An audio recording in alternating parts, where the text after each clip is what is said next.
So welcome back to the Big Prem Show. We're into round 6. We've had the break for the autumn internationals. They were fantastic, but now we're back on domestic duty here and some big games as some of the big internationals get thrown straight back in. We're going to look at one feature game and go into detail on that. And that was the two big boys meeting, Saracens and Bath. And then we're going to cover the other ones in varying depth because I don't want to make these shows too long. But we started off on Friday with a couple of games. The Sharks looking fairly comfortable to start with, but then Exeter fighting back into it to nick it at the end with a Slade conversion to get a great win on the road. And that pushes them up into second in the table, which is an amazing turnaround from last season's disaster. Newcastle Red Bulls were competitive for a bit, but then fell away as Leicester powered on, and they're in the top 4. Gloucester get their first win, just desperate for that win, and they got it against the hapless Quins, but still Quins are ahead of them in the table. The Bears, the biggest win there of the week, 46 points against Northampton's 26, and then the big game at the end there on Sunday. Saracens looking superb in the first half, but Bath hung on in there and came through in the end. And that's where we're going to start. Saracens 29, Bath 36, the two big boys of the Prem, I think in squad quality. It looked like Bath were fielding a little bit more below their full strength than Saracens. I think Saracens missing pretty much just a Toje, Bath a few others, but still some big names on show. And straight away from Saracens, we see total rugby really. They do absolutely everything. Yes, they do some kick bombs, particularly using Calore's amazing work in the air, trying to get some advantage over the height difference between him and Arundel, but also they're moving the ball around, power runners, offloads. It was looking fantastic. Theo Dan was brilliant all game. His carrying was phenomenal.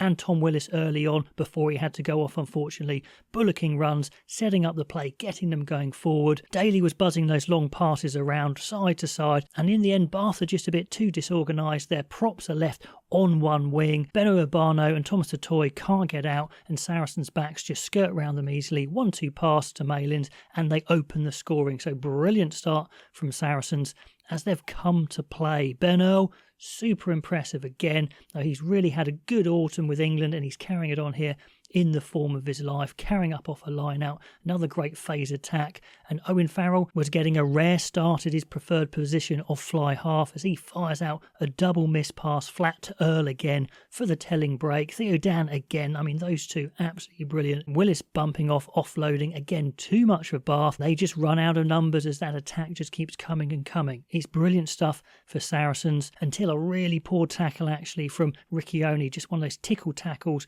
just lets the Glanville through and Bath get their first entry and at least get some points with a 3-point penalty. Let's talk a bit about Noah Calore. He's a 19-year-old starting in the Prem because his high ball work is phenomenal. He is very quick, but sometimes I just like him to go for it a bit more. I think that's his work on. He needs to take people on, get to top speed a bit quicker, but in the air he is already phenomenal. He takes one on 70 minutes to put Saracens in a great position, and it looks like everything is going well for Saracens as Van Seal gets to the base. Henry Arundel spots that Van Seal stumbles and his pass isn't that great, and he just cuts in, taking the ball away from Gonzalez's hands, and Elliot Daly doesn't have the pace to get back to him at all. He streaks clear, 14-10, and then from nothing really, they're only 4 points down. And that's kind of the story of the half. Saracens are definitely on top in general play, but can't put Bath away or get a big enough lead as Van Zyl makes a couple of blunders, a second blunder as he breaks up a blind alley and just gets pushed into touch. And then Gonzalez makes 2 errors in a row, 2 penalties, but off the second Gonzalez penalty, Russell kicks the penalty kick to touch completely dead, so they're not particularly helping themselves either. But the general attacking phases are always Saracens. They're playing the best rugby. On 31 minutes, another great break from Theo Dan as he goes straight through the middle. They go to a metre out and Malins has a stroll in for his second, so it's looking like maybe they're getting their just rewards. That's 19-10, and it gets a bit worse a few minutes later as Bath try and exit. The young number 8 Green, who is a good player, but he leads with the ball and it gets knocked free, so that's something to learn from. And Farrell smartly knocks over a nice drop goal because they're just going backwards a little bit off those phases. So 22-10, and it looks like Saracens are finishing finishing the half on the up as Theo Dan goes for another great run. But then a big point as a jackal from Miles Reed, who got some big turnovers in this game.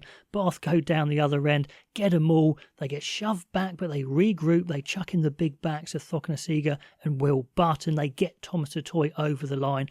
And they really needed that, and they got the conversion from Finn Russell as well from wide out. So they're 22-17. So again, just 5 points back now, and it's a crazy end to the half as it goes backwards and forwards, but in the end it's 22-17. So Bath really a bit of a great escape there as they were completely dominated for a lot of general play, but only 5 points down. Now, considering Bath are current Premiership champions, they were never going to have such a bad half again, and they come out with by far their best attack of the half. This time Russell nails the penalty to 5 metres out. It's a slow maul once again. They get another go at it. It's slow going, pick and go. Saracens are tackling well, holding them up.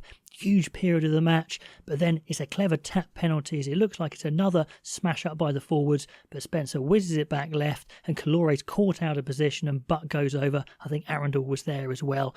And they're back level just like that, 22-all. Saracens try and get back on the front foot, and it looks like they've done it as Malins chips long and pressures Bath in their 22, but audacity from Finn Russell as he flips a backdoor pass to Thokanasiga to relieve some pressure, and then he goes wide, buzzing the ball to Bayliss, who's just too quick. The back rower does Sinti, Arundel chips, Spencer regathers, pops off the green, and a length of the pitch try, absolutely amazing, and just like that, they're in the lead. That's on 52 minutes, they've turned the game around. But then Saracens come back in this just backwards and forwards game of two really good sides. Benell batters through Henry Arundel, that was good, and Saracens win a penalty, go 5 metres out. It looks like they've scored as Farrell goes to Calore. It looks like he's got an easy crossfield kick try, but it's ruled out and penalty advantage, and eventually Gonzalez muscles over from close range. So 29-all. It seems like a fitting score on the hour as the game is just in the balance. Just a little note on the ref, Christoph Ridley, who I thought had loads of patience. Again, Farrell there, you can hear him on the mic, always in his ear. And it's not what he says, it's just how he says it. It's very aggressive and moany, in my opinion. I think it must wind up referees. I thought the ref kept his cool there, but I can see other referees just getting a bit annoyed by that. It's kind of been one of Farrell's things throughout his career that he gets in the ref's ear, which is great, but the way he says it, I just don't particularly like. But let me know if you like the way he communicates with the ref. Saracens do get a chance to go ahead, though, as Redpath gives away a bit of a silly ruck penalty on halfway, but Daly can't quite strike it, so it's still a draw, 29-all, and we're just waiting for the winning moment from one of the sides. Pretty much either side probably deserves to win it, but there's the moment of magic as Bath go for line out. They go for a double pass, then a wrap round to Russell, and he just about gets his pass wide. It's dipping, but Ajomo takes it, and sub-wing Angus Hall has been sucked in by that play, can't get back out again, and then it's a 2-on-1 easy run in for Arundel, and that in the end is the winning try, 29-36. So championship stuff, you'd say, from Bath to stick in it, but Saracens will be gutted with themselves for not putting more points on Bath in that first half. So yeah, that is a tough one for them to take, and they stay outside the top four, and Bath, they are top. Then let's go through the rest of the games. Just a brief word on Sale versus Exeter. I didn't cover that one in as much detail. It was a close contest, I thought. We had George Ford thrown straight back into action alongside Tom Curry, Cowan Dickey, so Sale definitely had a strongish side. They just lacked a little bit of firepower maybe. Without Roebuck or Reed on the wings, they just have a little bit less running power, but it looks like they were controlling the game until half time, and then Exeter came back into it. Their pack's a lot stronger these days.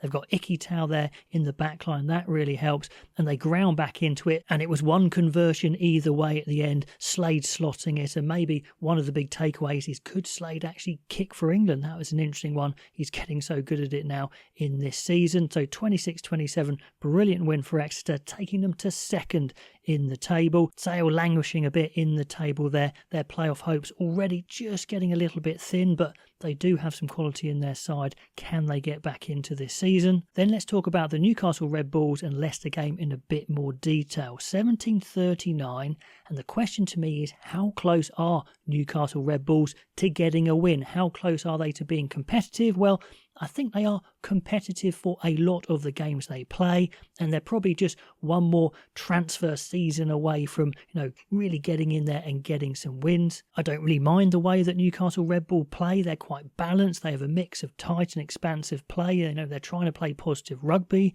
They do have a few superstars. Their number 8 Maffey continues to be their number 1 ball carrier and maybe even the best ball carrier in the whole league, actually. We saw the first game for the newly arrived Kiwi Tom Christie, and he's a seriously hardcore flanker. He's going to help. And they've got some other decent players. Fly half Brett Connon has been there for ages. He's a decent fly half. We've got Liam Williams, who knows what he's doing, but not quite as quick as he used to be.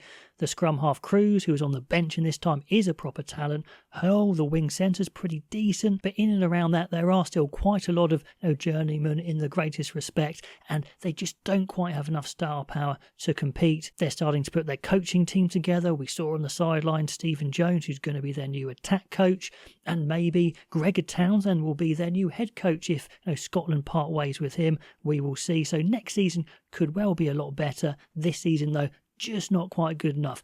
Maybe they'll get a win, maybe not. The guy that caught the eye for me for Leicester was Joaquin Morrow, the Argentina back row. Goodness me, he scored a couple of tries, quick, explosive. His second one was amazing as he just flew over to take the game away. Also impressed with Adam Radwan again and Ollie Hassel-Collins. I think they are superb wingers who are being passed up by England. I wonder if they'll get back in, particularly Radwan, as he's just improved his all-round game so much, and he still probably is the quickest winger that England have. Him alongside Arundel, maybe it is a straight shootout between the two. I suggested maybe there's not space for both of them in an England squad. And to be fair, Newcastle were only 10-17 down at half-time. They had plenty of attacking chances, so they were in the game. Just after half-time, Conan counter-attacks really nicely as he spots Hayes and Wells out wide, and they are particularly slow forwards, and he goes past them, but Spencer, the winger, drops an easy 2-on-1, and that's the kind of thing that these players need to watch out for. Spencer's one of those who could be on the cusp when new players come in, and he's quick, but he has made quite a few errors in this season already. But Newcastle still in the game, bring on Benitez Cruz at scrum half, who's got that extra pace, and he seems to be making the difference. But then a really good jackal from Raphael on about the hour relieves quite a lot of pressure, and as I said, Newcastle were getting plenty of these attacks, but not getting the final breakthrough. And that Raphael penalty seems to break the deadlock as Leicester maul up the pitch. Ollie Hassel-Collins making ground up one side, Radwan running clean around 3 defenders on the other side, whiz back into the middle of the pitch, and then Stewart is probably as surprised as anyone as Clark's too slow to get out to him, and Grayson just kind of turns his back and bumps into it. No idea what he's doing there. And again, I think it's not harsh to say those two, the centre Clark and Grayson, the utility back, need to be watching over their shoulders as new signings come in. And then James O'Connor came on late in the game and Leicester took it away from them, and Morrow scored that wonder try. So yeah, Red Bulls not quite good enough. Decent away win for Leicester. They march on and they're in 4th in the table, which is a good position. Then on to Gloucester 26, Harlequins 15. Two fairly closely matched teams, two desperate to get some wins, but Gloucester a bit more desperate because they hadn't got any wins and they get their first one, so that's great. They're off and running, and the first try was an absolute brilliant one from their rocket-shoed fullback Ben Redshaw. We've seen him for the under-20s and we can see his pace. At 15, is his height going to be an issue to stop him maybe breaking through internationally? We will see there, but he's got the pace as he burns around Cunningham South, steps the cover, and then Gloucester get a second as Isgrow just dawdles back, not sure what he's doing there, kicks the ball instead of falling on it or picking it up, and he actually kicks it to Lewis Ludlow. He's a key man back for Gloucester. If they're going to climb the table as well, he needs to be playing. So 2 good tries for Gloucester, but actually Harlequins are still in it at half-time, only a couple of points there. But then the breakthrough play, it's a massive power run from Ollie Thorley, then a buzzing wide flat from Ross Byrne to Redshaw, and that makes it 21-12.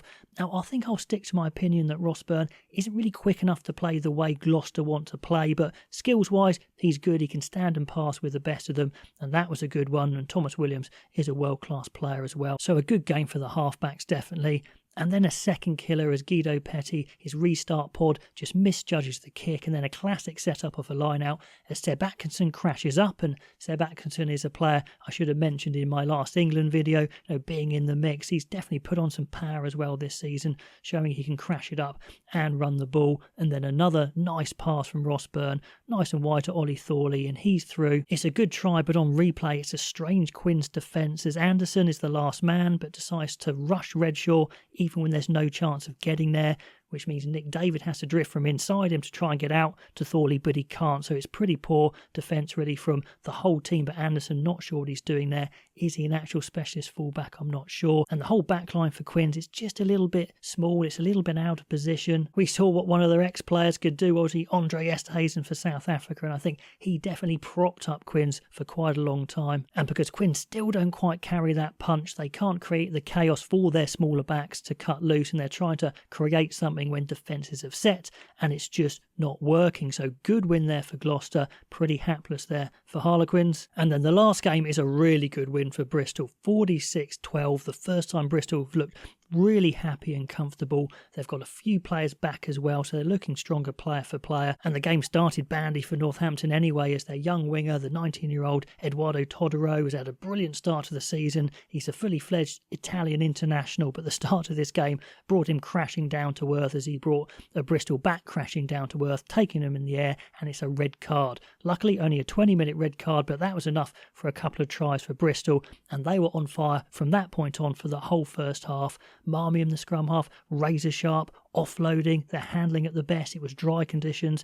They had the power, the offloading, they were looking full of confidence. But that being said, they have got more pragmatic as well. They do kick the ball a lot more now, as they know that they can't just run from everywhere if they want to win this thing. Saints looked all at sea in that first half. They did have Finn Smith back at 10, but they were resting a lot of their big England players, Mitchell, Freeman, Dingwall, Pollock of course, so they weren't at full strength. Coles, and it definitely showed. They played a much better second half. They woke up, but it wasn't enough for them to get back into this game, and it was a big win for Bristol in the end, 46-12. They're just hovering outside the top 4. So that's my summary of round 6. Please let me know what you thought of those games, which players really stood out for you, and which teams are looking good and which teams are looking in trouble. Pop all the comments down below. If you haven't subscribed already, please do like, share. That would really help, and I'll catch you next time.